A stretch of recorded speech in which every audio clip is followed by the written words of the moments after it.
ang mga ignorante katong mga pastor nga nahimbawon sa tinuod, they ignore the truth. Amen?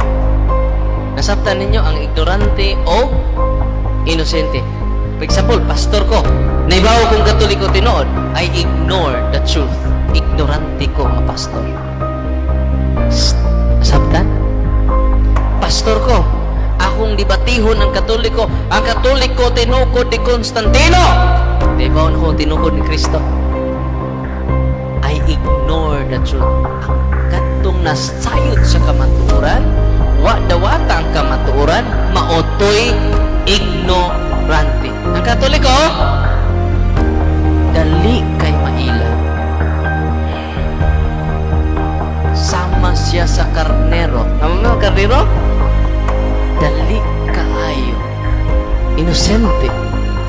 Bata, inosente. Mo na mga Katoliko.